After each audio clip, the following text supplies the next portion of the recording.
through our first 9 games was about a 16 adjusted efficiency rating that we keep. Paul Swanson provides us a ton of information. That was good for 53rd in the league. Wow.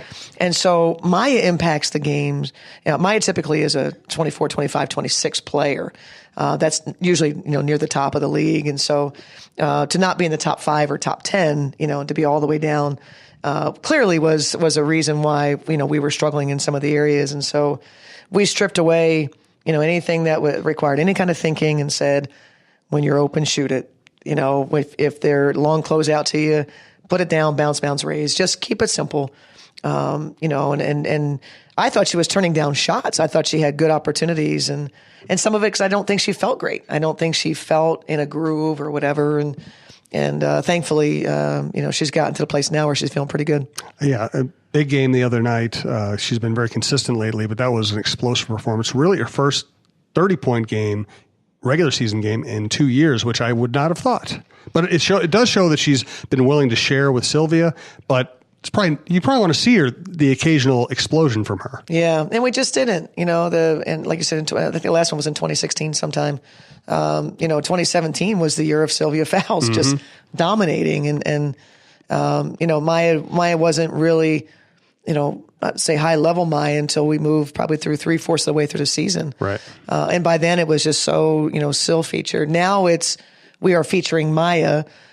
We certainly are featuring Syl, but when we started the year, it was all about Syl, and we didn't do very well responding with some of not that the defensive coverages were any different, but we just stood a lot more. We weren't the team that we had accustomed to be in terms of moving and sharing the ball, and we were just looking at Syl and telling her to, hey, go do your MVP kind of stuff, and it was getting harder and harder for her. And that's always been something that's attracted me to your team and your league is the ball movement. And you're right, it wasn't quite the same early on. Yeah, and we recognize, again, same thing when we had that week off. It was not just about a return to our passion for defending and that sort of thing, but it was also the passion for that nobody has to do anything hard, just make an extra pass. We got great players all over the place. Nobody has to take a hard shot. You get to the end of the shot clock, sometimes you might have to, but I think by and large, we just kind of said we need to get back to, and they recognize, that's the thing about this group is they know what it feels like. And all of a sudden they're like, yes, that feels more like us. Let's do this again. And so it was easily recognizable, easily fixable. And, you don't know that it guarantees W's, but like I said, for me, it's about how we do it. When you win, I care how we win. And if we're not successful, I care, kind of how we do it. You can play great and lose the game. Still doesn't feel very good. But the way we were playing and losing the game was a really bad combination. You were speaking here on Thursday afternoon. You just said in the press conference that you think the WNBA should name an award after Brunson. Yeah. What should we call it? Well, underrated, unsung, any word like that would, describe a player whose value is immeasurable to the wins of this franchise. She's gonna set she'll be the all-time greatest rebounder in the history of our league here in a few games, hopefully not too many more. I think she needs 33 rebounds. Would love for her to get those tomorrow night. I don't know if it'll happen or not, but it would be fitting if it happened against Los Angeles. I was going to say that, whether she wants to wait that long, I don't know. Yeah. But yeah, we just, I've said that through the years, people talk about Maya and her scoring. Maya also helps us defensively. Obviously, still scoring, defense, block shots, rebounding. Rebecca Brunson, we don't win. I can go through each year of our playoff runs and say, we may not win that playoff series without Rebecca Brunson doing what she did. I am sure I believe it was 2015 when, no, we were the number 1 seed, so that wasn't it. 2016. So somewhere around there. LA, it was the year Candace Parker sat out half the season and came back. LA got in as the 4th seed, but LA had won a bunch of games post Parker's return, and they were really, really good. And we had our hands full, and we had to come back here for a 3rd game. I think we lost a game out at Long Beach and came back here. And it's Rebecca Brunson's defense, whether it was Nneka Ogwumike, Candace Parker going back and forth, trying to keep them guessing who Rebecca Brunson's guarding. We don't win that one. We don't beat Seattle in playoff series guarding Tina Thompson, Lauren Jackson when she was there through the years. It just gives you this weapon that helps get you a stop at a key time to get a separation in the game. And she's always at the forefront of those moments. Let's bring in Rebecca Lobo. Again, we want to thank the Free House and let you know where it is. It's in North Loop in Minneapolis. It is, and I'm trying to think of a good landmark. It's like just north of Smack Shack. If you're looking for a landmark, it's a big space. And it's great for breakfast. It's great for business lunches. It's great for happy hour. It's great for dinner. It's great for sitting on the patio, drinking their craft beer. And their menu is extensive. They also do change their menu regularly. They usually keep the favorites around, but they experiment with it a little bit. So check out Free House, or go to their website if you want to check out both location and the menu, freehousempls.com. Joined now by Rebecca Lobo, ESPN basketball analyst, great college basketball player, great pro basketball player, and married to someone I'm friendly with, Steve Rushin, the great writer, formerly of Sports.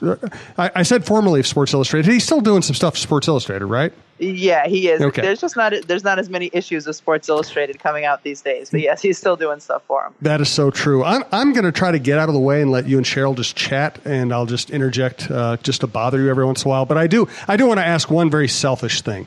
Can you tell me, from your perspective, what it was like to meet Steve for the first time? Because Steve's told that story, and he's basically embarrassed himself talking about what it was like to not appreciate women's basketball and really not, so I want to hear it from your perspective.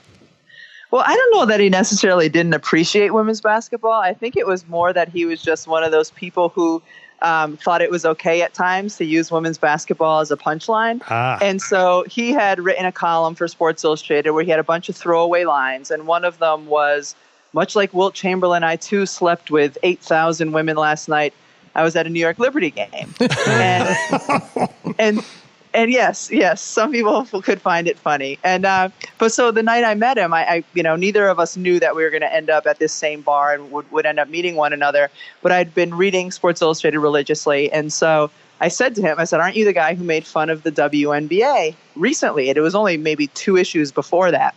And he said, yes. And I said, well, how many games have you been to?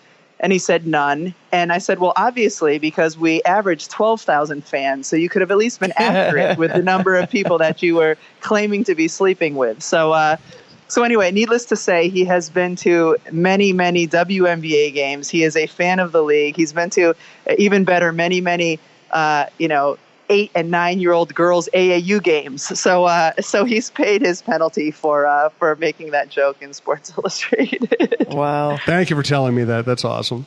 Rebecca, recently I've been reminiscing with our team and talking about just the evolution of the league and where it is now. And so when I thought of you and being a guest on the program, I thought I would love to talk about 1997. Take us back to 1997. When the league was launching, and talk about they selected a few players to, be a part of a marketing program. Just kind of talk about those days, how they came about, and what that was like for you.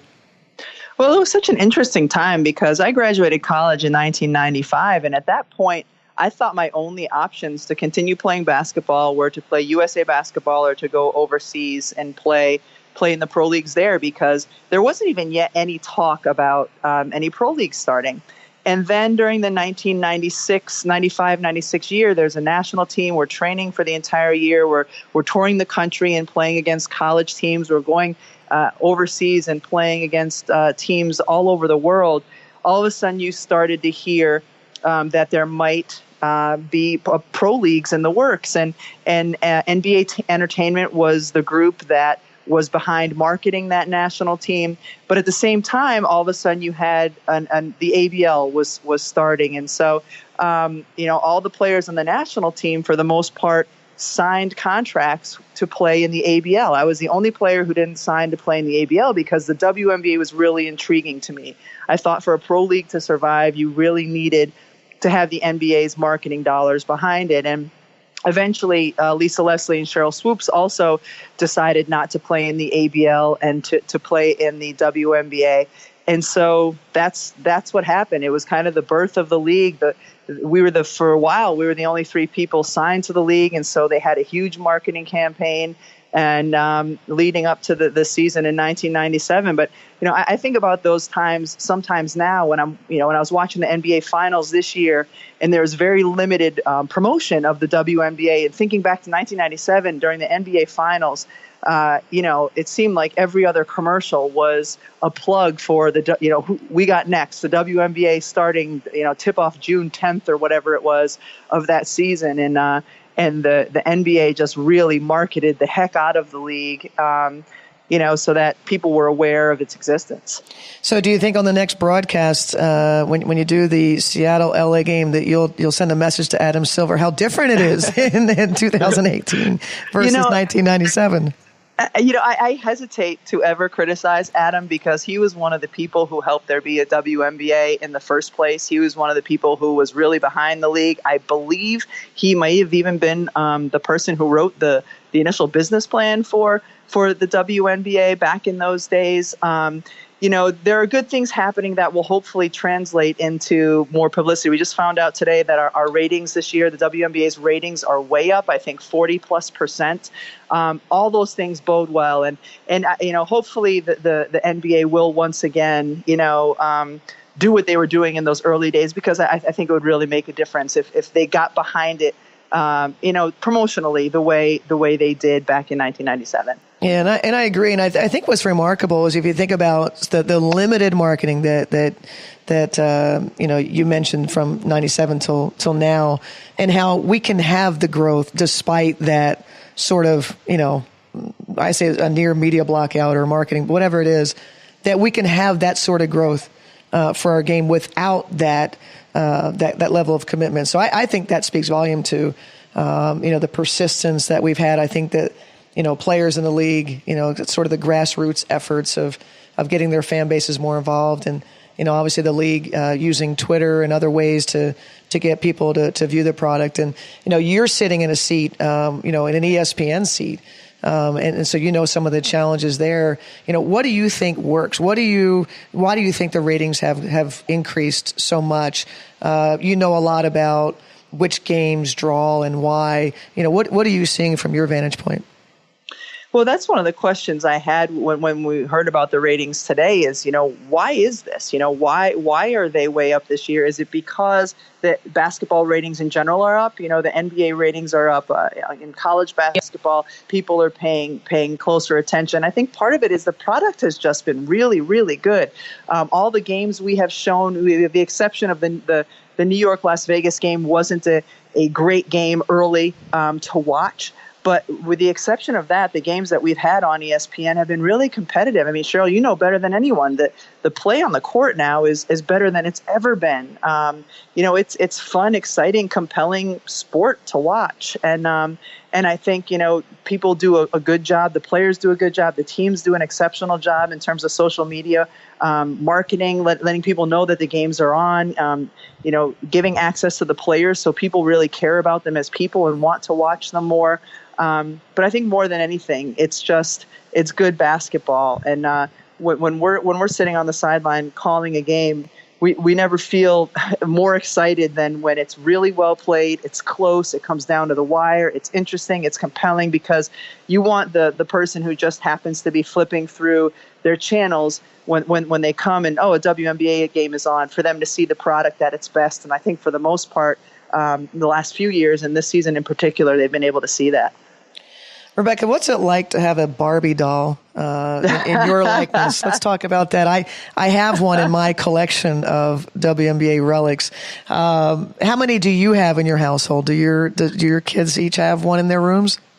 Well, so this is my question. Do you let Ollie play with it, or is it like in the box on the shelf somewhere so that it doesn't get ruined? Well, it's very valuable. I know it's worth a lot, so it's definitely remains in its original packaging.